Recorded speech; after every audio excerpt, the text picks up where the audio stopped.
Chapter 1. Oberlin, Ohio, 1866. Amanda Stewart had nothing but the clothes on her back. Ladies were not allowed to take tabulation courses at Oberlin College, but she understood the red underlines at the end of the column of figures. She needed to ask anyway. "There's nothing?"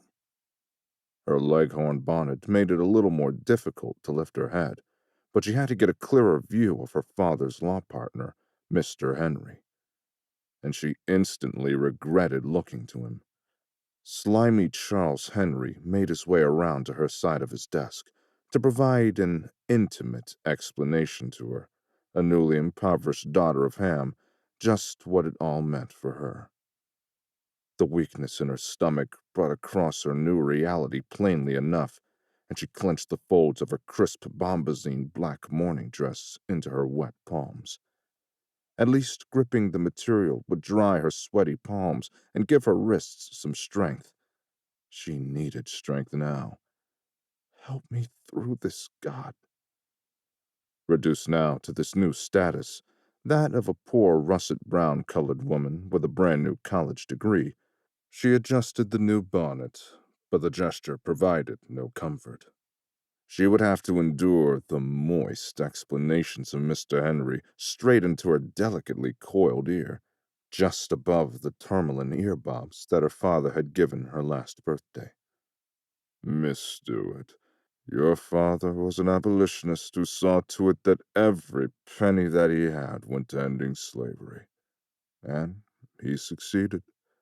That evil has been removed from the face of the earth in keeping with God's holy principle of thou shalt earn thy own bread from thine own sweat." He sat up from his explanations, and she bit the inside of her cheek to keep from laughing. Mr. Henry pulled out a handkerchief that had seen better days and mopped down his pink brow with it. The yellowing handkerchief made a trip around Mr. Henry's rather round and bulbous head, soaking up all the excess moisture on his face, head, and neck. By the time the cloth emerged, it was brown. Her desire to laugh decreased immediately. "Yes, father's cause has won the day, but he always saw to me and made sure that I was comfortable." "Lawrence Stewart loved you much, child. He made sure you had the finest clothes, books, lessons to play the piano, deportment, and well, craziest idea of you taking the college course at Oberlin. Well, my goodness, that was certainly a waste of his money, wasn't it?" His recounting of how much her father loved her, combined with his recent passing a few weeks ago, and now this horrible situation of her impoverishment, caused her to bring out her own embroidered handkerchief. His insult only hit her after she had wiped the small tears at the corners of her eyes. "Mr. Henry, my father was not just a fighter for slavery, but an ardent believer in the strong hearts, minds, and bodies of women. He saw to it that my mother had her own education before he married her. When my mother died, he vowed he would do the same thing for me." Amanda pocketed the handkerchief again, since the desire to cry went away as she addressed his slight to her intelligence. "Oh, my." Mr. Henry slid himself around and sat on the corner of his desk, facing her. His posture was most inappropriate, but propriety for her feelings didn't matter, now that she was defenseless and poor. His shift in bringing his oily person closer to hers made her heart pound hard beneath the high collar of her bombazine. "I surely did not mean to offend, Miss Amanda. I did not. I just wanted you to know of my concern for your present situation." She fixed him with a gaze. "I appreciate your concern, but I only wanted what rightfully belonged to my father out of this practice. My Oberlin education has not afforded me the luxury of being a lawyer." His blue eyes blinked in surprise at her. "Oh, Miss Amanda, a lawyer? What?" And he backed off from her. wiping his eyes and bending over double in laughter at the preposterous thought. She sat in the chair stiff, watching her father's law partner amuse himself at her expense, all of the while calculating, turning over in her mind what she had and what she could keep. She had some other dresses that could be sold, and that might be enough to live on for a while. It was a mere turn of a phrase for her to be a lawyer, of course, but what could she do with her new Oberlin degree? She didn't want to nurse. The smell of blood made her faint, and nurses had to deal with unwashed bodies. It was enough to deal with Mr. Henry's less than fastidious grooming at this point. Mr. Henry straightened up and wiped at his eyes with a soggy brown handkerchief. Yes, well, what to do, what to do. Lawrence had no other family, and neither did your poor mamma. Are there any young men on the horizon? Marriage, perhaps. Marriage? She nearly hooted out the heinous word, but that was not proper behavior. Her stomach would have turned over and plunged to her shoes if her stomach weren't already there at the limited prospects of her new life. Yes, someone over to the college you've been attending class with. I mean, while you attended the ladies' course. I attended a gentleman's course or two. You did? Oh, my. Well, no matter that. Any possible candidates? No. Even if there were, she wasn't sure she should tell him. Mr. Henry arranged himself behind his desk. Well, that's too bad. A properly educated, dusky maiden such as yourself should be taken proper care of by someone. The look in his eyes shifted in a way that Amanda did not care for at all. His blue eyes narrowed and fixed themselves on the rounded shape of her bombazine basque. Every drop of blood in her body plummeted to her toes, and she stood up so that the blood would somehow shoot back up to the rest of her body against gravity. She must cease this regard her father's law partner had for her person. I am not interested in marriage, and since I'm a Christian woman, the only arrangement I could be interested in would be marriage. I may have a brown skin tone, Mr. Henry, but I will be no man's soiled dove. The smirk on his features quickly departed. Yes, well, marriage would be the only thing for you. I couldn't marry for anything other than love, Mr. Henry. He spread his hands, and she had never noticed before how well groomed Mr. Henry's hands were, for a man. Although her father had been a lawyer, his hands looked like that of a working man's until the day he died nearly 2 weeks ago. An idealistic point of view in such a cold, cruel world. I pray you find the love you seek, but it will be difficult for one like you. She moved her dress from beneath the desk and edged out to the door. Good day to you, Mr. Henry. Good day, Miss Amanda Stewart. Your father was a special man, and he will be sorely missed. I wish you, the only offspring he had, the best of lives. Before she knew it, she was on the other side of the door, outside in the spring air, knowing Charles Henry for a liar. She had no evidence of his untruths, but the shaky feeling in the marrow of her bones set off all kinds of alarms within her that shot up and down her arms and legs, leaving her cold in the warm May air. He had not told her the full story. She walked along Front Street of Oberlin, back to the small house they had rented, and spent the next hour pawing through her father's papers for some evidence. There must be some scrap of something to condemn Charles Henry with. Nothing. But the last envelope she grasped was a letter that came for him after his death. Dear Lawrence Stewart, we have heard much of your career in spreading the epistle of education among the Negro people. And in that cause, we would like to engage you to come to Milford, Georgia, to the Milford plantation to teach the recently freed slaves reading and writing skills. Given the strength of your purpose, we have enclosed a train ticket for you to come. Please wire ahead to let us know of your arrival. Signed, Mayor Virgil Smithson. Amanda clutched at the envelope. Thank you, God. She now had a purpose. The missionary society had come around to various classes at Oberlin all the time to solicit teachers of the race to go south to teach their newly freed brethren the skills in literacy. She had paid them no mind, because she did not need to, then. And as for her father, didn't these people know that her father was a lawyer and not a teacher? No matter, because as many times as she closed her mind to the opportunity before, this seemed to be the answer to her predicament now. The missionary society did not promise much money, but it was better than nothing and included a home to stay in and meals. She would sell off what she could of the books, but keep certain ones to send to the new school, as well as his diaries, which would be a comfort to her.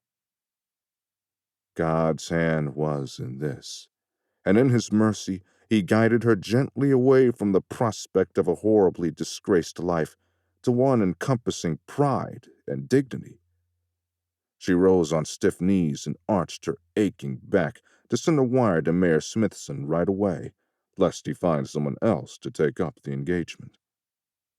Her father would be so proud of her, taking up the task of teaching their recently freed brethren how to read and write. Certainly a worthy work to take up in the name of God. And, in the heat of Georgia, she would find out some way to figure out just what Charles Henry was hiding from her. "We're late to pick up the teacher, Papa." Virgil Smithson looked down into the bright black button eyes of his daughter and patted her on the shoulder. "I see, honey. And some extra customers to the shop. Couldn't be helped. The new teacher will wait on the platform." March had put on her best dress, a white hand-me-down from one of the Milford grandchildren, which was too short. March tugged on it again, and her little spindly brown legs arched out from under the dress in a heartbreaking fashion. Where had 7 years gone by so fast? Her shoes were new, at least. Yet another reason why to take extra blacksmithing duties on. Won't have no one say his daughter didn't have shoes to wear. She would be ready to go to the new school. He smoothed out the front of his black broadcloth suit, one of two he had befitting his new status as the mayor of a new town. His town, Milford, Georgia.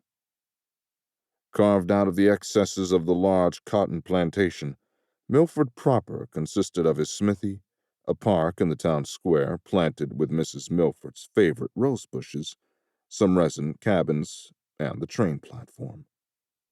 Mrs. Milford was the only one who was left in the family in the main plantation house. The house, newly built after Sherman had come through, was not part of the town, but several miles due east. However, her imprint was there in the name and the rose bushes of the town. Since Mrs. Milford believed in having Negroes lead their own, Virgil was her hand-picked choice for mayor. His first act as mayor was to send for and greet the town's first schoolmaster, come to Georgia to teach the free and the formerly enslaved to read and write. Mrs. Milford made that all possible, and he hated every single second of it. The schoolmaster would be the one to find out that he was the very last person in this hamlet of 600 or so God-fearing souls who should be the mayor. Even as he approached the platform, his heart pounded at being found out. But when he and March rounded the corner to where the once-a-day train dropped off cargo and people and jogged on to Savannah, there was no schoolmaster waiting on the platform. Instead, on the train bench, sat the most beautiful lady he had ever seen. He would have been no less surprised if a colorful parrot or macaw from one of the Milford grandchildren's picture books came and lit on the wooden bench. March took in a deep breath, and he put his hand on her shoulder to steady her.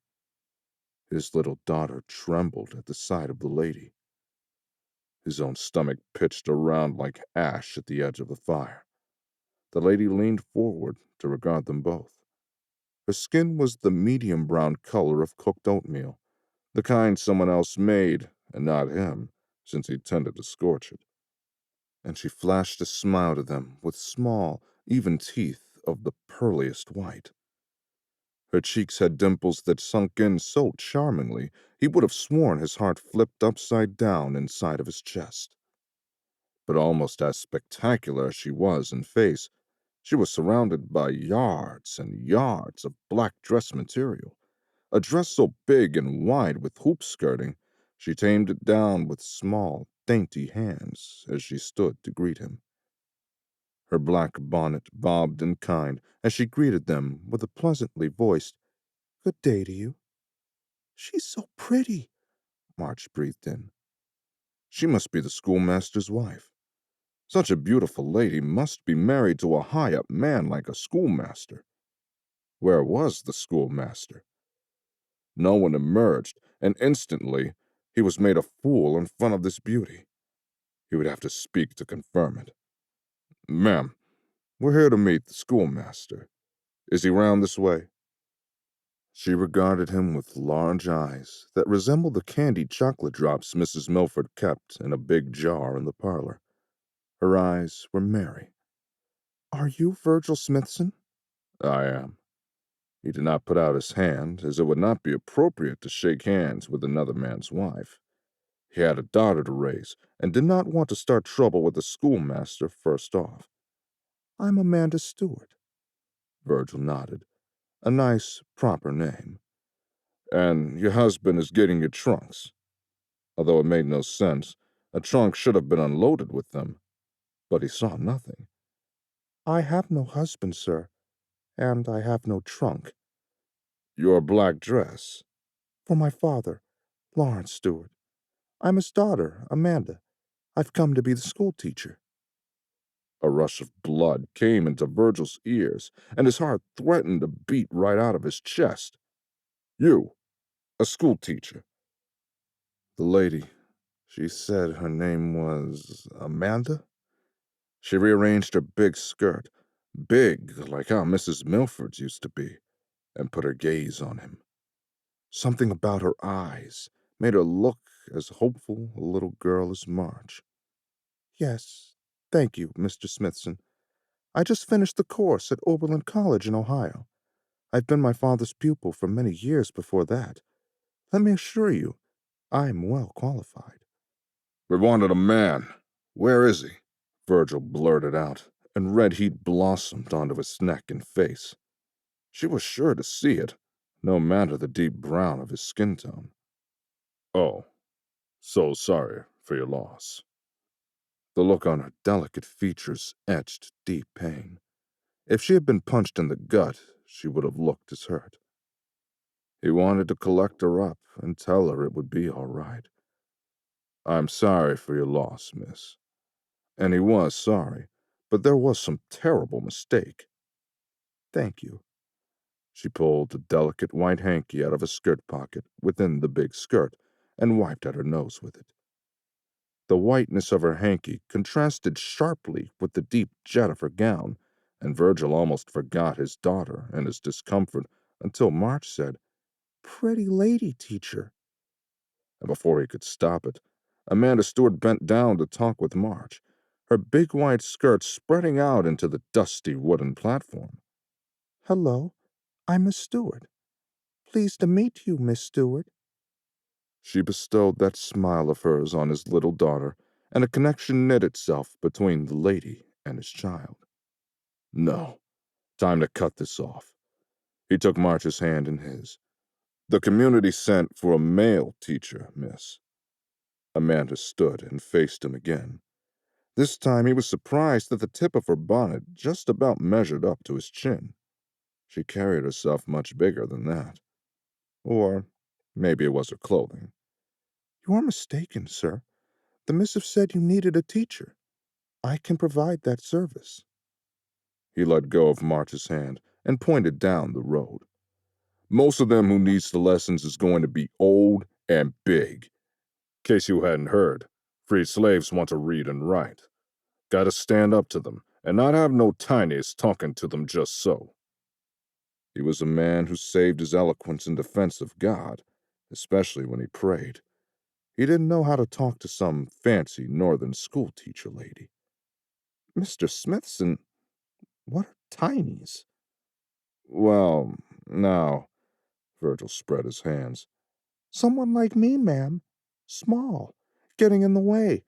Daddy calls me a tiny sometimes. But I'm March. Mama named me so that I know when I was born. The lady inclined her head and looked down at March, her bonnet bobbing. No tiny you, my child. You are a big girl. Even I can see that. A lovely spring child, just like your mama named you. Got lots to do, Virgil interrupted. Wasn't too good for March to get big notions in her head. And I don't have no time to watch over no schoolteacher lady. There have been women school teachers all over the South before and after the war, Mr. Smithson. I have my letter from the mission right here. Virgil held up a hand. I don't need to see no letter. And those women are widows, are married, white ladies. Silence lay between them. March coughed. The cast of her skin lit from within, shone incandescent. The recent loss in her life turned up in the deep wells that showed sharp cheekbones above the dimples. Did she have Indian blood? A mixed blood lady teacher would have an even harder time. No, she had almost got him, but she had to go home. He picked up her case. Well, I'll get you on to Pauline's and get you comfortable for the night. Bring it back here to meet the train in the morning. If he had shot March with an arrow, he couldn't have wounded his daughter more, judging from the screwed-up look on her brown face, and made him all the more determined for this pretty lady to get on about her business. This woman with her fancy bonnet and her big trailing dress with the smallest possible waist put big ideas into March's head. What would he do with that once this lady was gone on about her rich life? Best to put all of that to an end. Now. Today. Well, at least tomorrow. He moved off the platform and March dragged her feet in her dusty shoes. But the rustle of the lady's skirts did not follow them. Virgil turned. She was still up there on the platform, a dark bell against the afternoon sky. Got to walk. Town's up this way, miss. Can't wait out here all night. If she stayed all night on the platform, he really would be responsible for her then. The thought of what could happen to her in the night made his dry throat catch.